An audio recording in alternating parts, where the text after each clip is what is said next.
Corporate India का एक polished modern global look होता है।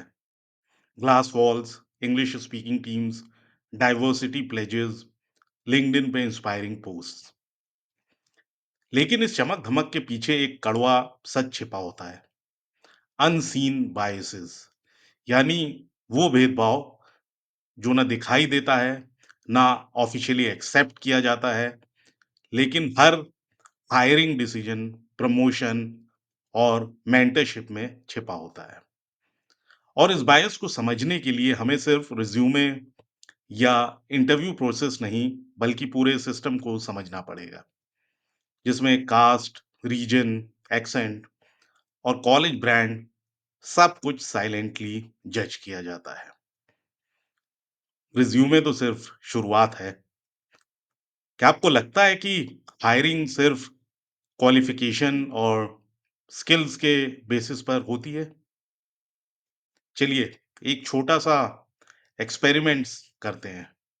दो रिज्यूमे आपके सामने हैं। दोनों के पास सिमिलर अनुभव है, लेकिन एक का नाम है राहुल त्रिपाठी और दूसरे का सूरज वाल्मीकि। ज्यादा चांसेस किसके लगते हैं शॉर्टलिस्ट होने के? बहुत सारी कंपनीज अनकॉन्शियस बायस के नाम पर कास्ट से जुड़े हुए सरनेम्स को ही रिजेक्ट कर देती हैं। इसे कहते हैं मेरिट का मास्क और प्रेजुडिस का खेल। और जब कैंडिडेट आईआईटी या आईआईएम से ना हो, बल्कि किसी टियर 2 या टियर 3 कॉलेज से हो, तो चांसेस और भी कम हो जाते हैं।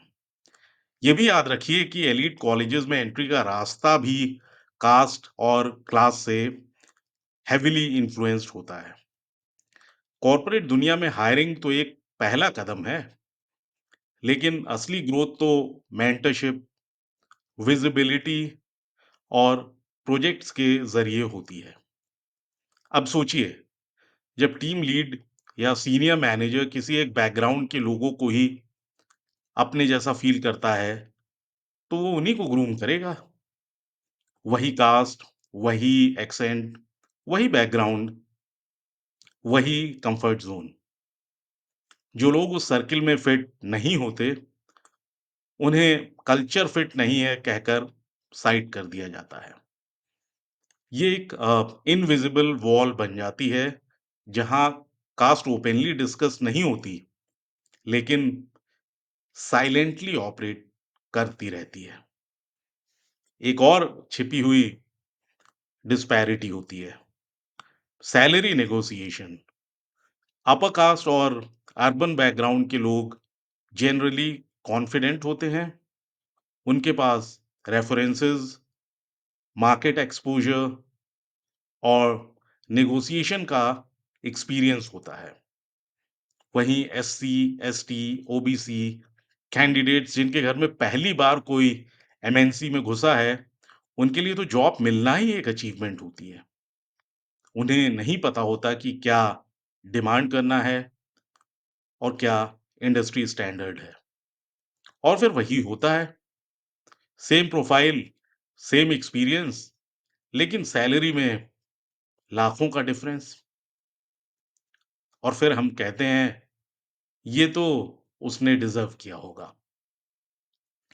और ईडब्ल्यूएस रिजर्वेशन ने तो इस पूरे इश्यू को और भी ज्यादा जटिल बना दिया है।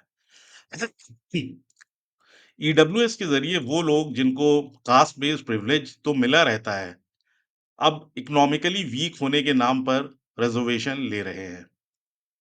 वो भी उन जॉब्स में जहां एससी एसटी कैंडिडेट्स को कोटा हायर कहकर आंखों से घूरा जाता है। ये रिजर्वेशन उन कम्युनिटीज को फायदा पहुंचा रहा है जो सोशल नेटवर्क, कॉन्फिडेंस और प्रिविलेज के साथ पले बढ़े हैं। जबकि जिस कास्ट बेस्ड एक्सक्लूजन के लिए आरक्षण बना था, उसे इग्नोर कर दिया गया। आज एक अपर कास्ट जिसका पिता टेम्परेरी बेरोजगार है, अस्थायी रूप से बेरोजगार है, उसे ईडब्ल्यूएस का फायदा मिलता है। वहीं एक ओबीसी, एससी या एसटी स्टूडेंट जो दशकों से एक्सक्लूजन फेस कर रहा है, उसे सेम जगह पर मेरिट से नहीं कोटा से आया है, कहकर मार्जिनलाइज़ कर दिया जाता है। हर कंपनी की सीएसआर और एचआर पॉलिसी में डाइवर्सिटी और इंक्लूजन लिखा होता है। लेकिन क्या किसी भी प्राइवेट कंपनी में caste based representation data release होता है?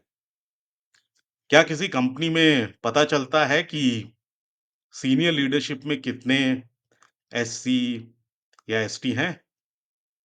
नहीं। कास्ट डेटा कलेक्ट करने का तो सोचना भी काफ़ी ज़्यादा अनकम्फर्टेबल माना जाता है। ये भी एक प्रिविलेज है कि आप कास्ट को इग्नोर कर सकते हैं, क्योंकि आपकी कास्ट ऑलरेडी प्रेज़ेंट है सिस्टम में। जो लोग सिस्टम के बाहर हैं, उनके लिए कास्ट हर कदम पर बैरियर बनकर खड़ी हो जाती है। रीसेंट केसेस जैसे भारत पे के अशनीर ग्रोवर का कास्टिस्ट स्लर हो या आईआईटीज़ में एससी-एसटी स्टूडेंट्स के अगेंस्ट भेदभाव डिस्क्रिमिनेटरी बिहेवियर, ये सब दिखाता है कि कॉर्पोरेट और एलीट स्पेसेस में कास्ट अब भी जिंदा है, बस नए फॉर्म में। और फिर जब यही लोग हायरिंग या प्रमोशन डिसीजंस लेते हैं, तो बायसेस तो आ ही जाते हैं। तो फिर सवाल ये उठता है कि आगे का रास्ता क्या है? हम कैसे इससे दूर हो सकते हैं? तो प्राइवेट कंपनीज़ को भी डाइवर्सिटी डेटा डिस्क्लोज़ करना चाहिए, कास्ट, जेंडर, रीजन के हिसाब से।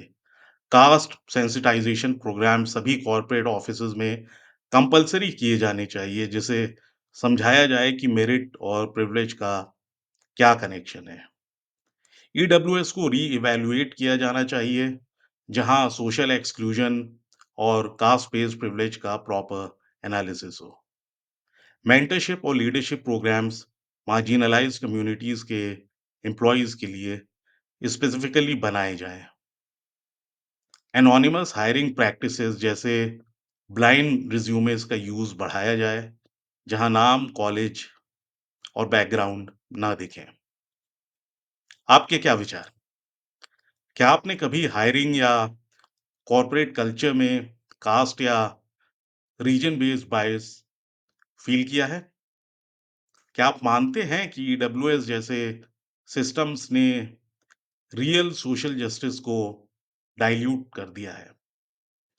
कमेंट्स में अपना अनुभव और विचार ज़रूर लिखिए।